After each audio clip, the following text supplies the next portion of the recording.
can the audience expect from you? And ano ang gusto mong makuha ng mga, lalo na mga batang manonood ng Centerstage? Opo, kasi after po ng Bet ng Bayan, that was my last actual hosting job.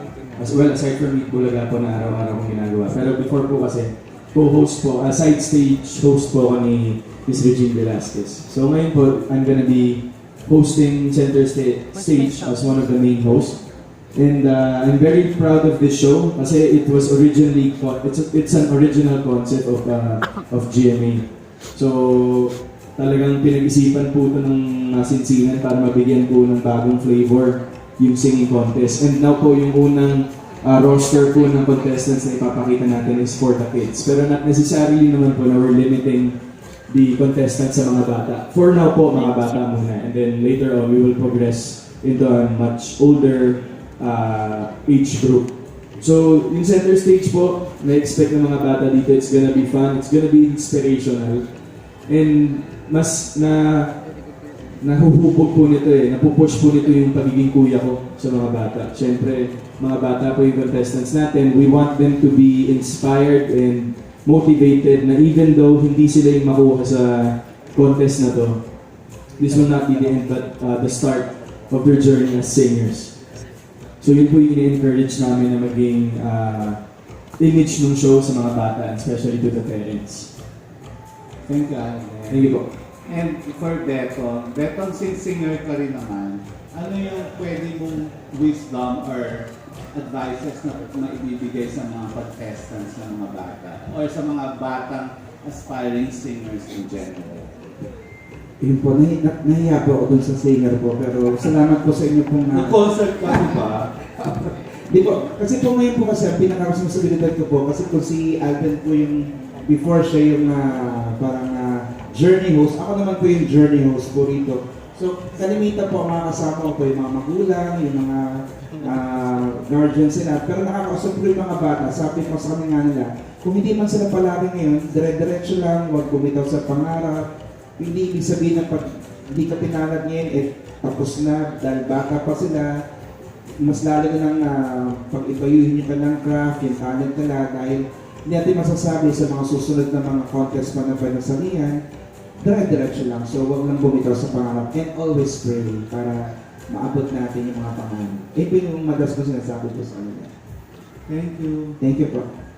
Alright, our next question will be coming from Sir Lester Ramos. Hello po. My question po is for Miss Fox, Miss Aicelle, and Sir Mel. Question po is it hard po ba to judge or critique the kids than the adult performances sa mga contestants po?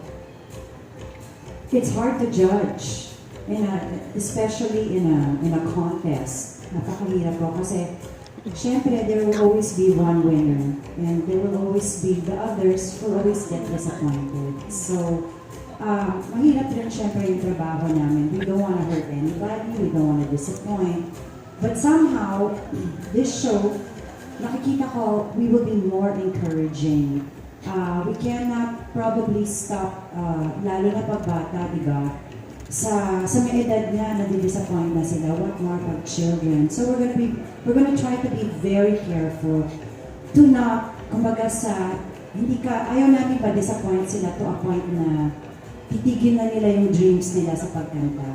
We want to be as encouraging and as inspiring to the children as much as possible, which is it's a pretty hard task to do.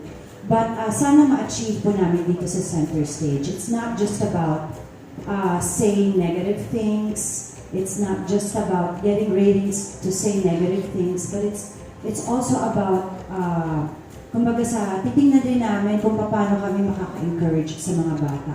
For most of them, this is exactly what they want to do. They want to be the best singers, they want to be popular singers later on in their lives.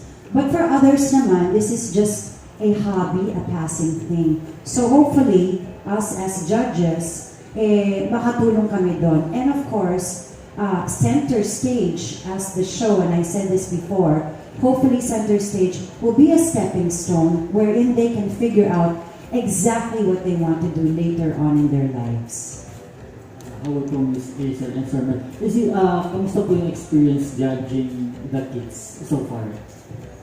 Well, so far, nakita naman namin, yung first episode namin, napaka-huhusay nila. And like what Ms. Pop said, it's harder actually to judge kids because ito yung nagsisimula pa lang sila, Now, when they hear negative words, baka mamaya, parang ayoko nang kumanta ulit. So, oo, baka dahilan nila, di ba? So, we want to make it as enjoyable as possible na if you don't make it today, then maybe the next time. Kasi bata pa yung mga yan, raw pa yung mga talent yan, pwede pa sila mag-improve through time and experience. And that's what we want, for them to enjoy this stage and not fear the stage or make this stage a parang competition lang. Yeah, but at the end of the day, one will succeed. Tuloy-tuloy lang ang pagkanta. Yeah, but we want to be careful with our work especially. Kaya we are encouraged, judges, na meron kaming notebook, may baon kaming mga iba-ibang pamamaraan ng pag-encourage, o kung meron mga kaming nakitang or narinig na hindi maganda, paano namin sasabihin in a nicer way. Tapos meron tayong psychologist, correct? Yeah, we do have a resident psychologist here. Ano po sa mga bata? And for the parents as well. Yun ang challenge talaga rin, sinabi ni Aicelle, na you have to be careful with what you say. Kasi make or break. Lalo pa, well, it's easier kung mga adults. Kasi nasasala na nila. Meron gano'n. Oo, pero since sa mga murang pag-iisip, we just really have to be, we just have to choose what we say. But, of course, being honest, and forthright po sa amin, gusto ipaiwatig sa kanila, so that they will also, do the best that they can and reach for that goal the best way they can. And very encouraging. But what really helps us also is what the production has done doon sa sights and sounds na nakikita natin. Because it adds up to this is a singing contest, a performance contest, na of course lalo pa sa akin for a musician, I'm really very particular doon sa mga notes and it's really exciting. Kaya lang, with this parang mid-game, parang gano'n dating, yung fun factor, nag-level up yung fun factor. So it also, perks us up. Builds up the excitement, yes, diba? builds us yung excitement na yun, and then we feel it, kami mismo, kasama doon sa fun factor na yun, it's kind of easier kung hindi ganun. No? Easier or dahil iba-iba rin po yung mga judges before we judge. Ako mismo pinapanood ko yung stage at yung sound kung sino yung mag-move forward. So it's pretty much like a game, It's a game. diba? Lalo na dun sa mga kabataan na manonood rin ito, diba? So that adds up to the excitement of the show. And the fun. That's what I love also. Thank you po. Alright, our next question will be from Miss Bot Glorioso. Hi, good afternoon. For the judges po, are you allowed po ba to give tips dun sa mga bata after the show or after you have judged them? Normally, During the show. actual na namin siya ginagawa habang nasa show po. Okay. And ano naman po sa palagay niyo, bawat isa po sa inyo, top 3 tips na pwede niyong mabigay sa kanila? Ako muna. Una-una, I've never joined a singing contest. Aicelle has joined it, so she would know more than me. But if you were to ask me, I know it's tough. Iba kasi yung kumanta ka in front of a lot of people. Pero iba rin yung kumanta ka in front of a lot of people. And yet, yun na nga, you're out there, there's a goal, there's a prize, and you have to win. And there's only one winner. So I think mas gusto ko ma-encourage yung mga kids to really have fun on stage. They're very young. So this should serve, again, as a beginning. Most of them have probably also joined other contests. Pero sana sa center stage, mas mag-enjoy sila. Yes, there's still a winner. Yes, there's still a prize. Yes, there's still a goal. But we want them to be as relaxed as possible. We want them to also enjoy and make friends with the other children that they're competing with. They are children, let's not forget that.